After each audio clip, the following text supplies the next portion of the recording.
Hey, everybody. Welcome to another episode of LendAPI Podcast with a true partner from MOOV. Jackie, how's it going? Good morning.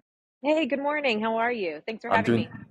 doing just fine. Last time we saw each other was at Formula One, Oh, Miami. Woohoo! we were I think a rocking and lot of people rolling. saw our post. It was a fun event. Thank you. Yeah. Thank you for Yeah. coming to that as well. We loved Yeah, no, having that you. was great. Yeah. And well, you're on location somewhere. We're gonna get into that real quick. And I see FinTech DevCon presented by MOOV. Tell us about where you are. What is all going on here? I think I have an idea here. And who's MOOV? Yeah. No, I'd love to talk about that. So FinTech DevCon is actually a developer conference. So this is a place for each of the developers to come together. We've got a lot of amazing speakers, but it really just allows folks to be in a room. No selling. Typically, no salespeople are here. We're not here to, promote anything. We're just really here to get people in the room collaborating, talking about ideas, talking about what they're building. How can they be, more efficient in what they're doing? So really just allowing our, product and engineering folks to get out and about and be with each other. Yeah, and if you can describe MOOV in a couple of sentences, tell Yeah. our audience, Oh, what I'd is love to. MOOV? So MOOV is a single API payment processor. So we have taken a lot of industry knowledge from a lot of, long-term payment folks, and we actually figured out a way that we can make it really easy for, us to move money for different businesses.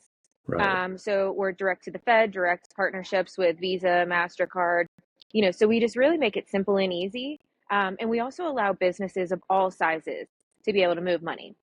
So we educate people, we like, to come on board, and we make the implementation really easy. So if you're coming on board and you're, just looking to accept cards for now, Sure. and Yeah. then you want to move into instant payments later, it's Yes. not a re-implementation. It's a very simple, easy process that we do Right. with everybody. So just trying to make moving money a lot easier. No pun Moving money. intended. Moving money. I like that. I know you guys aren't just your typical run-of-the-mill ACH debit card, credit card provider. I had a conversation with you at the other event and some of the leadership there. I mean, tap to pay wallets, you mentioned real-time money movement, all of that stuff is within your wheelhouse. What's the latest and greatest? If I'm just a retail entrepreneur has 20 stores, I need all sorts of payment help. What's popular now to have small businesses, to take payments from their audience, from their clients? Yeah. I mean, tap to pay is a huge one. As everybody knows, we're not carrying wallets anymore with us. It's on my phone. The other day I went to go get gas and they said I had to insert my card, and I was like, well, I guess I'm leaving. What do Okay. you Yeah. mean? Yeah. I don't have that. I only have my Right. phone. So we're looking to just make it a lot easier for different businesses to be able to accept, money in any fashion. But also some of the really cool things that we've got coming out, a little piece in the market, but we're working on something for a lot of our financial institutions. So there might have been a couple LinkedIn posts teasing that Sure. out. Yes. So feel free to check those out. But I would really focus, we've even had Mark Gould here from FedNow, or the Federal Reserve, but he was speaking Right. about FedNow, but instant payments in general, real-time payments, FedNow, push to debit. So just how can we get money to the end person the Sure. fastest? Right. Do you want to wait 2 days for an ACH? Do you want to wait 7 to 10 business days for a check? Right. No. Who carries cash? Sure. Yes. So what are some ways that we can instantly get you what you need? Right. And I thought this was a great analogy. You're standing in line at the grocery store. There's a short line and a long line. Right. Are you don't initially pick the long one, you go to the short one, because a lot of what folks are It's looking easy. for just in general Right. is instant gratification. So Right.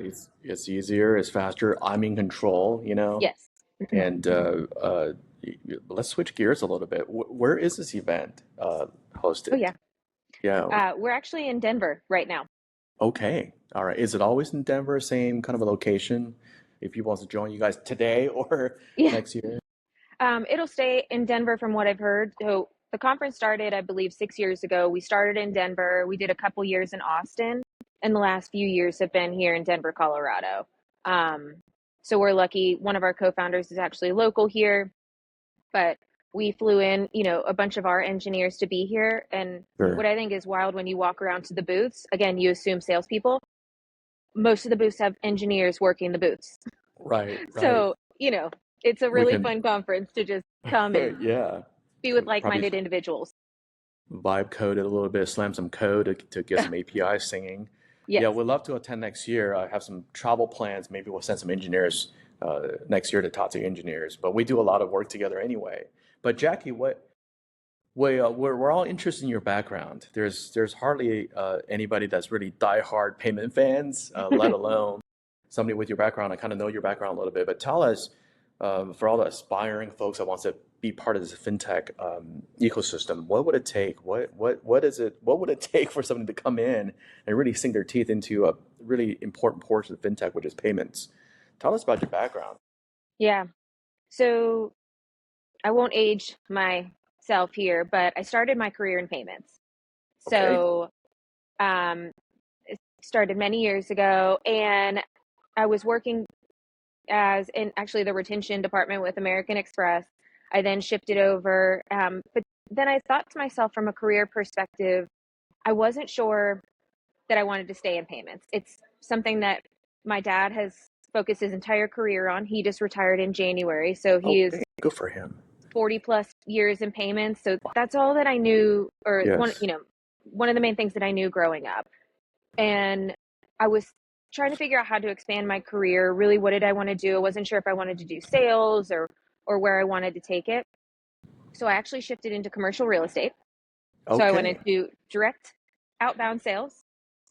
Took a change because commercial real estate is a hard market. And I knew technology wasn't going to go anywhere. So I shifted into SaaS.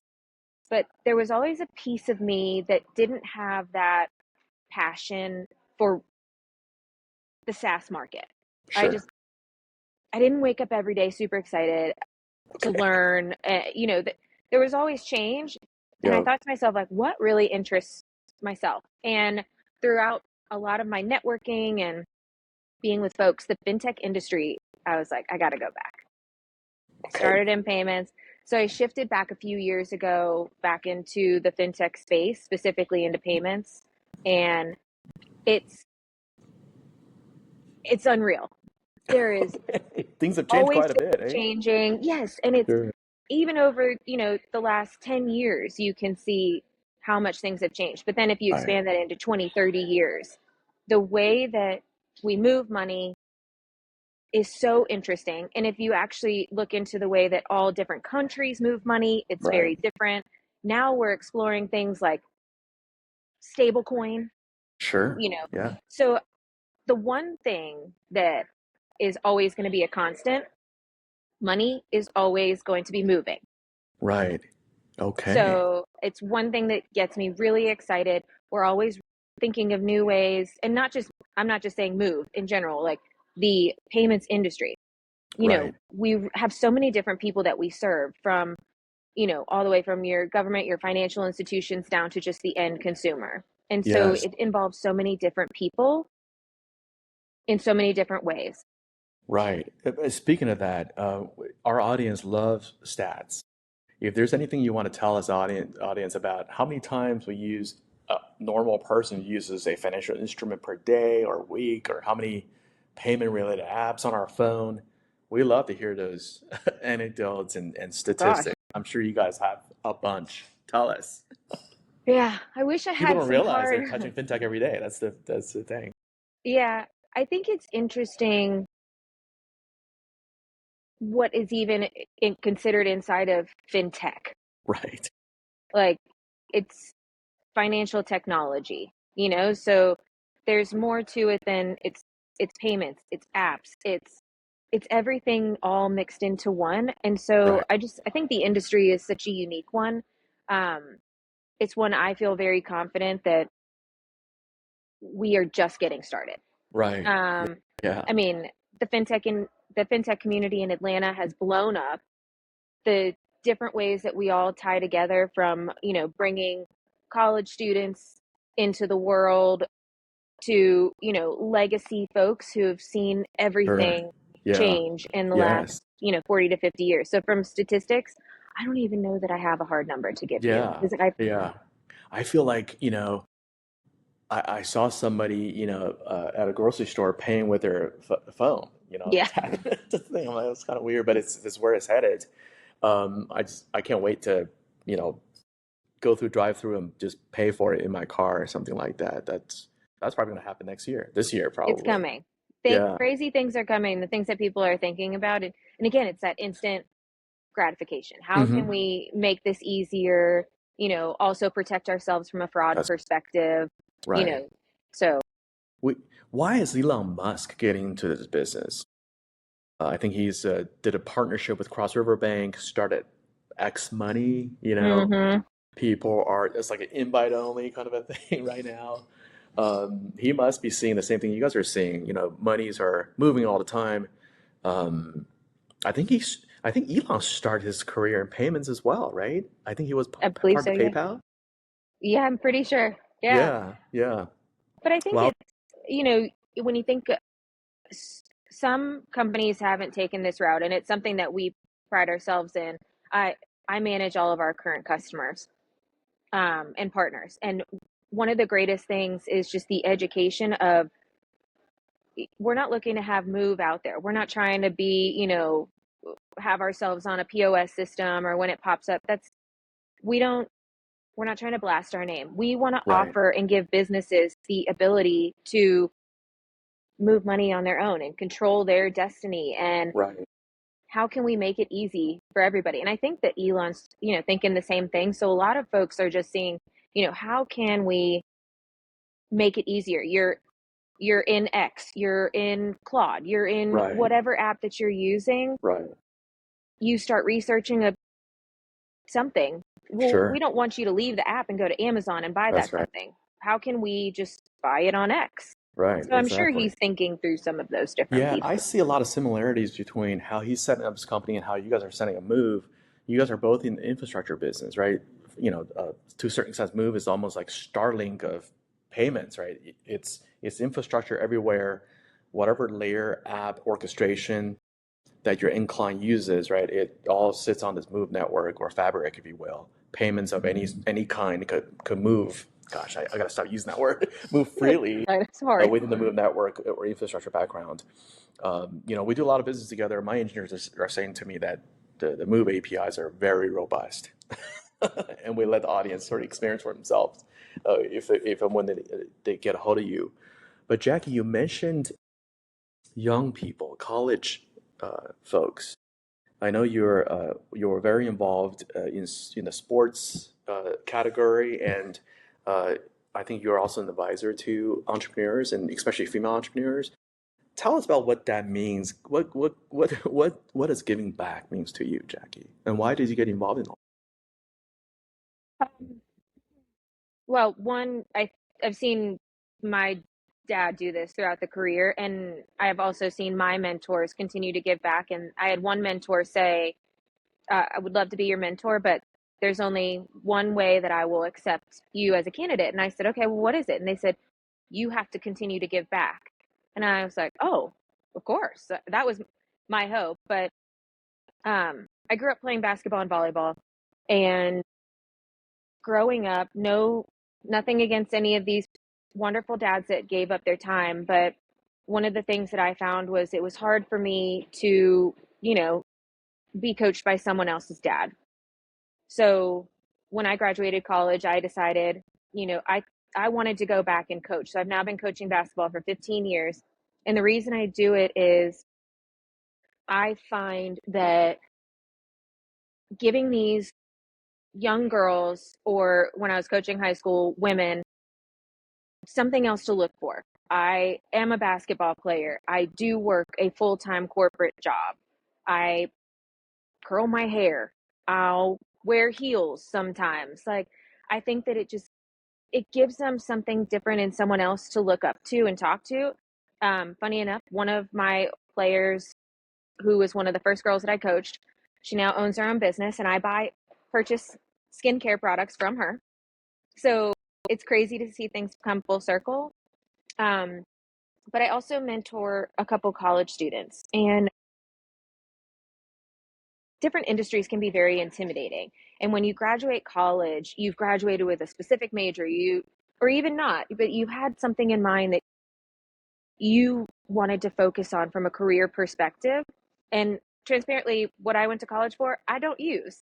And I want that to be okay for people. I want it to be an open place where folks can come and learn and try and have someone that they can talk to and learn from and see that I've changed my background. I've changed the industry that I focused on. I was in sales. I've led account management. I lead customer success. So I've done different things throughout my career, and that's okay. So I try to make it a comfortable place and an easy place where people can come, learn, grow, and figure out what they want to do. Like, I don't know what I want to do when I grow up. Like, Sure. Yeah. I'm still trying to figure it out. Yeah. So, What would your mentee say about you in a few words? What do you think they're you're obviously their role model now, whether it's on the court or in the business setting, in a mentor mentee setting. What would they say about you? What would they say about Jackie? well, I am a question master. So this is Hey, interesting being on the other side of the table because I love to learn about people, business. What are you doing? Anything like that. So I'm typically a question master. A lot of energy comes at all hours. I'm a very dedicated person, which is an interesting comment to say about yourself, but it, I'm a dedicated friend, wife, family member, coworker. Um, and I would say the last one, I don't know, I'm struggling on the specific word, but I do have such a passion for okay, the yes, relationships that I have. And I pride myself on the relationships that I've made, the time that people have given to me, the trust that people put in me from all aspects of the complete cycle, whether it was, helping them with their business, introing them to somebody else. I love my relationships. I'm very proud of them, and I guard them a lot sure, because I want to make sure yes, that my people are taken care of. yes, pays dividends. What was that first day of interviewing with a move like? I feel like this job is you. This job, this role that you have moved is basically Jackie. But how was that first connection made to this awesome company called Move? How did you know about it? What was that first date look like? Yeah. What was your first interaction with some of the folks that you met, at the very beginning? Um, Interviewing was really actually very inspiring.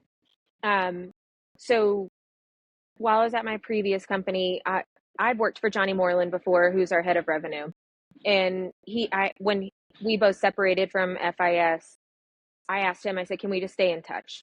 I really valued his leadership, his coaching, but also his friendship. And he started calling me, telling me about this change to move. I almost said move to move. And that's interesting. Um, and I'm like, wow, this company seems amazing. Like, they are taking all of the things that I've wanted to see, and they're making it happen. And the pace, and I had followed the leadership team as well, so I was staying in touch. And then Johnny called and said, "Hey, it's time to build out the account management, customer success side of the house." And I was like, "Oh man, I would love that." And he goes, "That's Right. why I'm Yeah. calling you." So we laughed about that. But the interview process was really amazing. I got to speak with both of our founders and a couple other folks on leadership, and you feel the passion for what they built, why they built, the values, the transparency, just you could feel that coming through Zoom. Hmm. And I was like, I'm so excited to be here. Right. I could have been through one interview and I was good, but we had to do the Sure. process. Of course. Um, but first day at Move, so Johnny was like, I'd really like for you to start by a specific date because we were about to do an all company meeting and I didn't know what that meant. So I started 2 days later, flew out here to Denver, and we did an all company meeting. And I say this to a lot of people. I'll never forget, we put up an org and it said, we have this many people in marketing, this many people in sales. Our engineering team is a majority of our business here. And that was something that at other startups I had been at that I didn't have.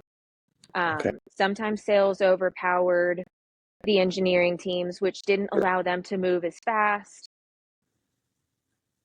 The engineering team here is phenomenal. So that was a really cool piece. But I kid you not, I sat around the breakfast table with some of these engineers and I was like, I don't know what anybody is talking about.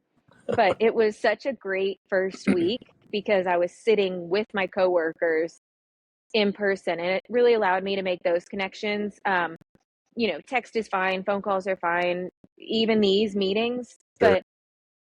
but meeting you in person in New York last year, I believe it was so much different than, us just communicating via text here and there, spending Right. time at F1.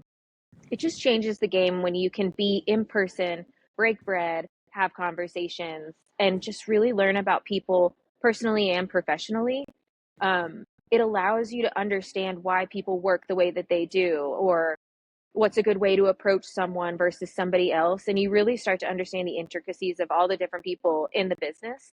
Right. So I am very big on meeting all of my customers in person, which they probably think that I'm crazy. You see it, I'm asking all the time, like, I'm going to be here. Can we meet up? Can we do dinner? Because Right. we've gotten away from that as a community. So how can we Sure. all come back together? How do you balance family time, business time, travel time? And if you can, tell our audience a couple of travel hacks. I'm sure you have them. I would love to hear it too. Yes. Well, it's funny, at home, I probably am not the most OCD person, but when I travel, I Mm. have it down. I have it down to a science and what works for me. And so even now, when I travel with friends, I'm like, you're messing up my system here. So, Right. Yeah. um, but I would say, I've got a specific travel kit already packed and ready to go. Specific travel bag. It all organizes the same every single time. From a travel perspective, some of these flights are hard. I Yeah. still try to do the red eyes. Oh, Um, yeah, yeah. death. But to Yeah. me, it's important. I'm leaving Denver today at 4:30. I don't get home until 10 o'clock, but I want to get home and I want to see my family, and I don't want to spend half my Thursday Right. in an airplane. Right.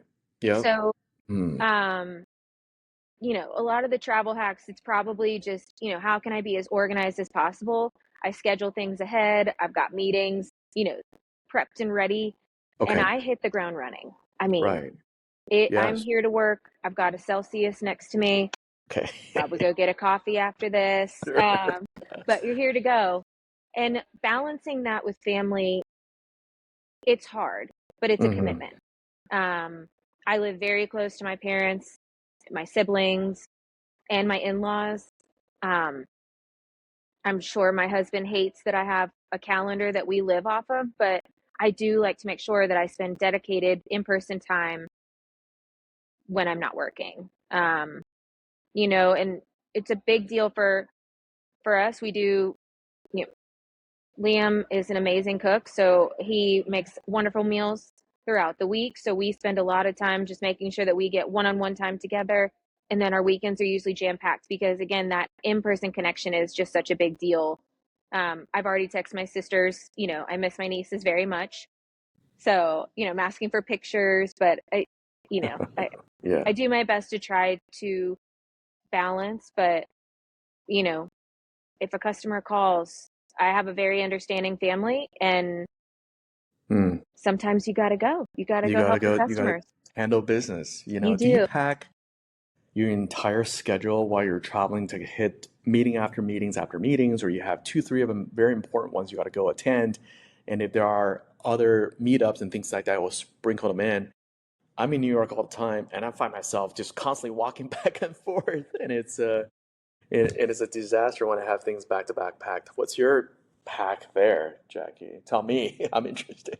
Yeah. I actually find doing dinners for a Okay. lunch with multiple people is really helpful. And selfishly, it can accomplish a lot of things.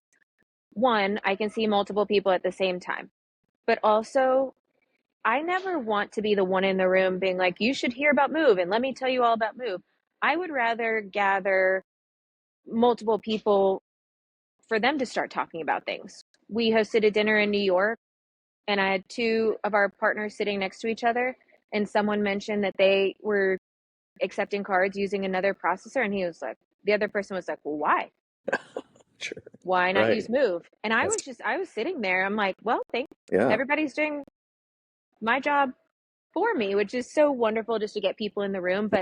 Um, but again, it helps you from that back and forth, so you don't have to do that as much. But I would say I like to schedule one-on-one time with people. I like to do group lunches and dinners, um, sprinkle in an event or two.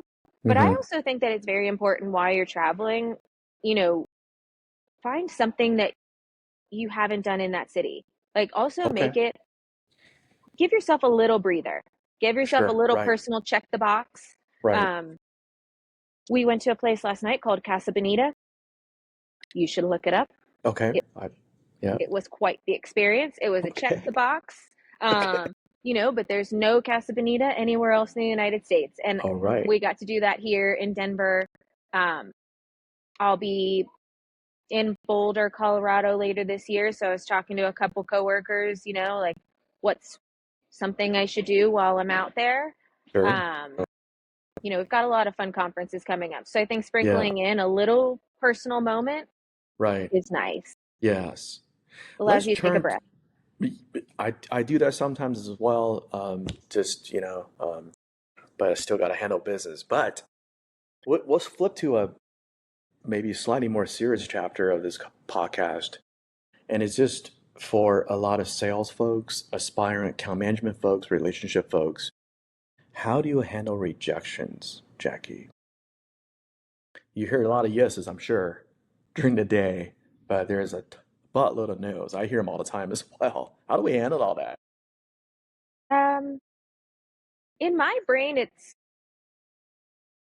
probably a twisted way of thinking. I don't actually hear no.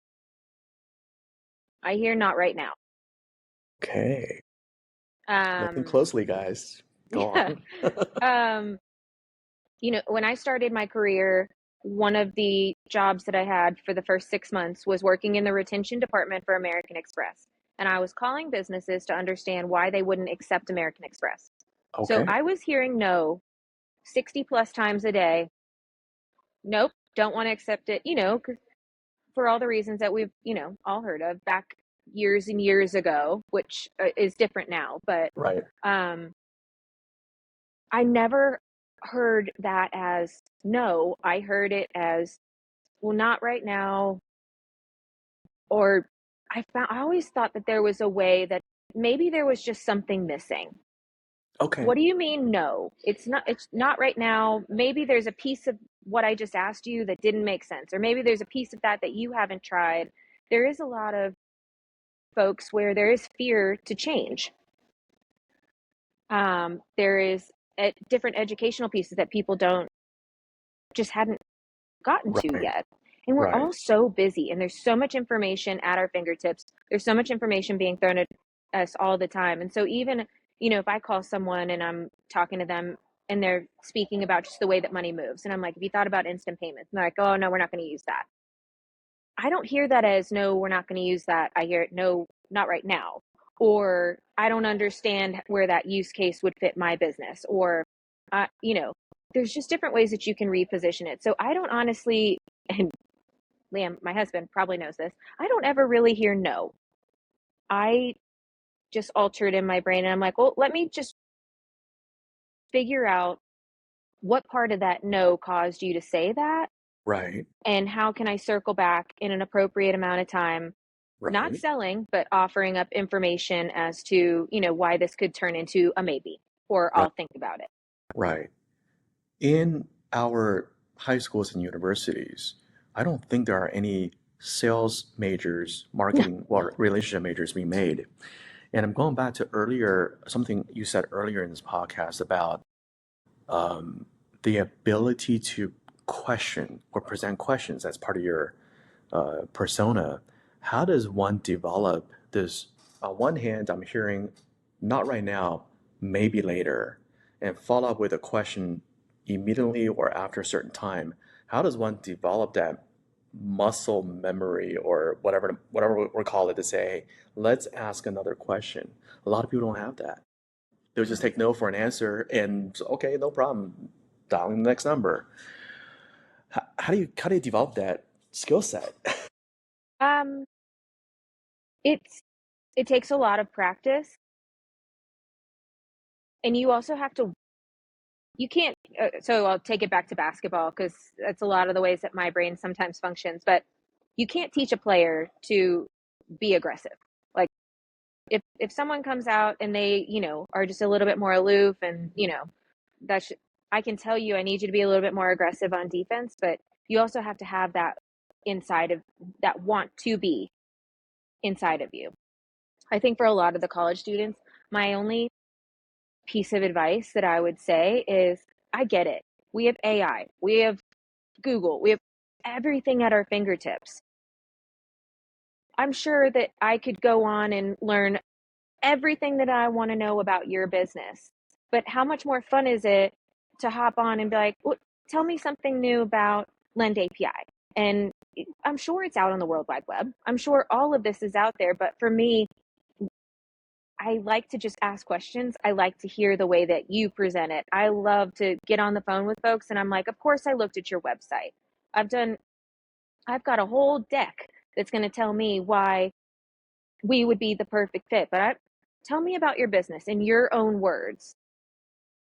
And I just enjoy the questions, tell me what you know about this, or just being more inquisitive.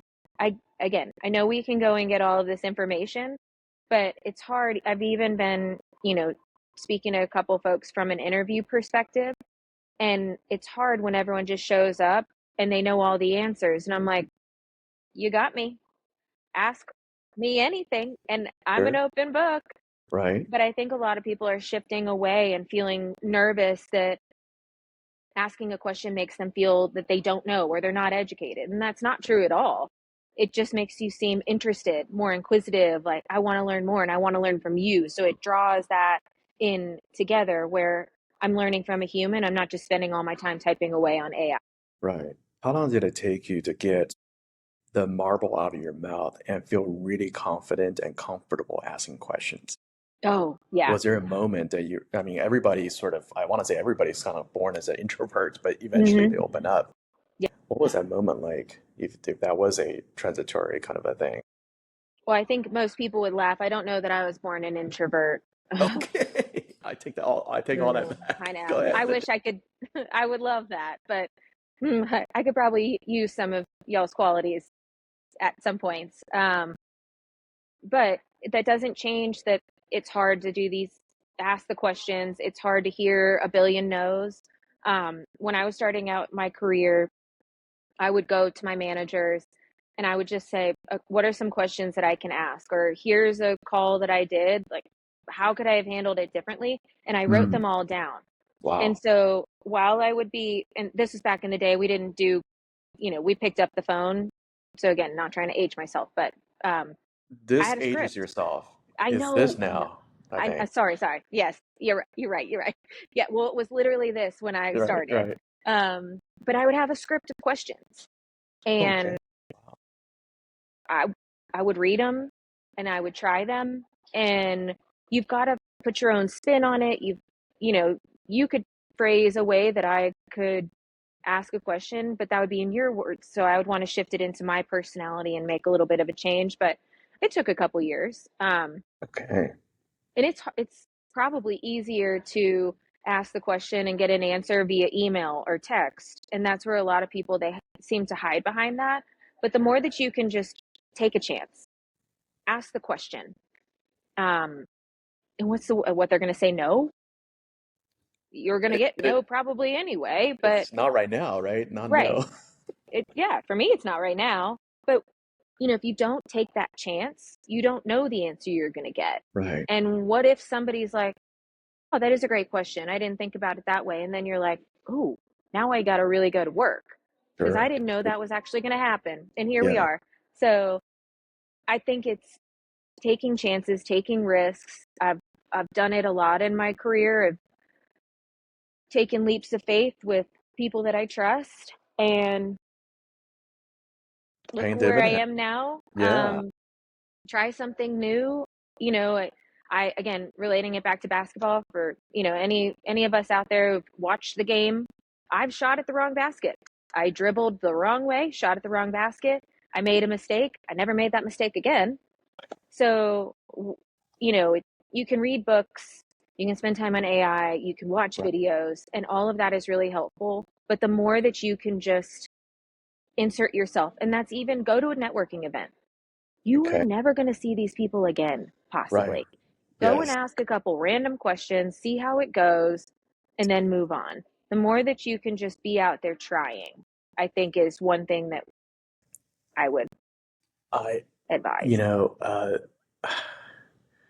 this podcast is all about my guests, but I'm gonna say one thing. I'm a really shy person, 24/7, and because of the role I'm playing, I have to show up these events and meetups and things like that. I worked out a trick recently. I forced myself to identify anybody in the audience or in the crowd that's taller than me, and I'm gonna go and talk to that person.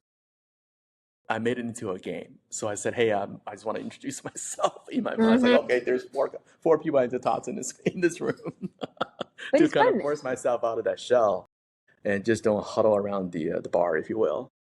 Yeah, But anyways, you made me thought about that little trick that I use. I agree. I mean, Um, gamification is a big thing. Whatever you can do in your own way, take something that you love to do in your personal life, turn it into a game, turn it into a challenge, turn it into, whatever is something that, and I do it in my own, I laugh because I'm like, I'm playing this game and I just won and they don't even know that we're playing a game. But okay, but I'm like, oh, I won. And, but it's just I in love my that. own brain to challenge myself to try something new. So I totally agree with that. Yeah. So this is day one or day two of DevCon right now, Jack? Oh, day 3. Day three. My God. Okay. Yes, I I can know. see a lot of Time's social media flying. posts. What was okay? Great. Let me ask this question. What was the highlight of day one and two, and what are you looking for day three? Let's see. Day 1 highlight for me personally. So I'm very fortunate. I've had a few of our partners out here that I can be with in person. Right. And I was fortunate enough that we were able to actually interview them and hear more about their business, where they're going, what is the partnership like with Move, different simple questions. But, you know, I work with them every day and I know certain things about the business, but then when you hear them interacting with somebody else and answering the questions, you always learn something Right. new. Love it. And you learn fun personal things. One of the CTO co-founders that we were interviewing, he's a drummer. Okay. Okay, you All know, right. I'm like, would have never known that. He's over here building a fintech, and Sure. he's a Play music. drummer. Yeah. Yeah, so it's really Amazing. fun to. That was just a big highlight for me. Yes. Um, but really, it's being together. Day 2, I really enjoyed all of the speakers. Um, Again, a lot of nothing to all the other conferences that I go to, but this conference it's engineers presenting. We had one of our heads of compliance giving advice during her speech. Our keynotes were phenomenal, talking about different, a little bit about their business, but just the why behind it's so important. So I don't know. I really enjoyed the speakers yesterday. Um, the schedule was manageable, so it wasn't too much. But I felt it was different sitting in the room. You're seeing people take notes all the time. Not a lot of people just sitting on their cell phones.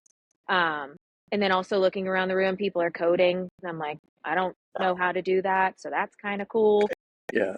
You see a bunch of letters all over the screen Right. because that's what it looks like to me. Yeah. Um, but overall, it's a collaboration. I just walk around the room, the people that I'm meeting, it brings a lot of passion. You know, Right. you guys are the builders, our engineers, our product folks, like they give me something to wake up and take care of every single day. And Right. I'm so proud to meet each of these folks all at different businesses and learn what they're building and how did they get there and what's next. And um, everybody's talking too. We're, Love it. face to face and talking. Right. What am I looking forward to today? Well, I was very excited to talk to you Well, because, thank you for taking the time first. yeah, Yeah. this was a big highlight of my day to spend some time with you. But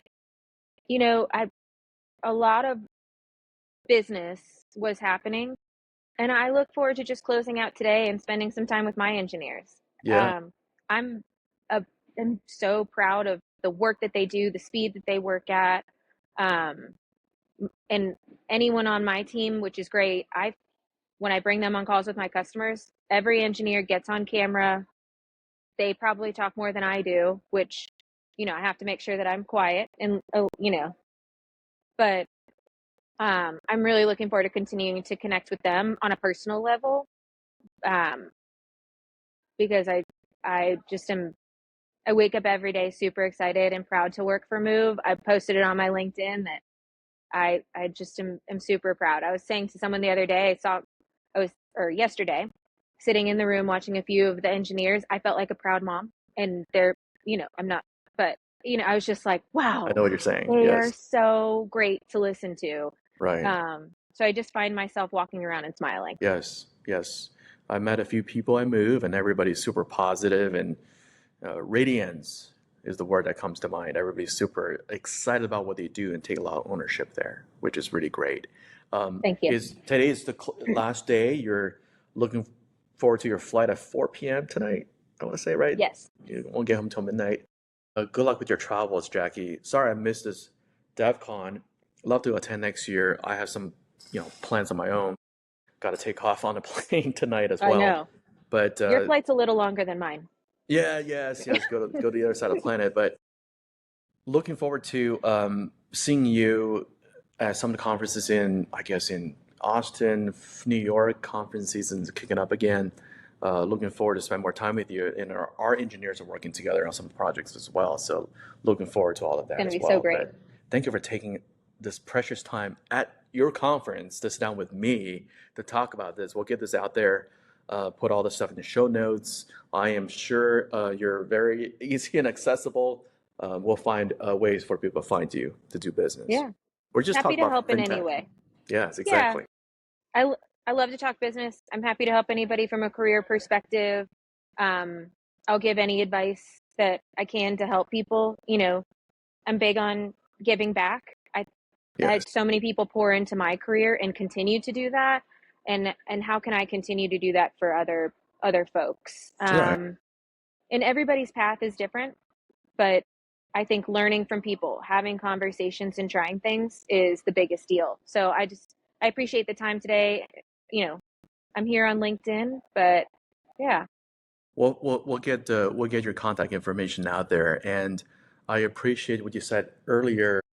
Before you receive advice, you got to learn how to give advice and pass it forward. That's a highlight of my day. So that said, Jackie, thank you so much for coming onto my podcast. I really enjoyed learning from you. I learned new things from you, just having this virtual conversation, if you will. So looking forward to see you on the road. Travel safely, drink a lot of water, stay hydrated.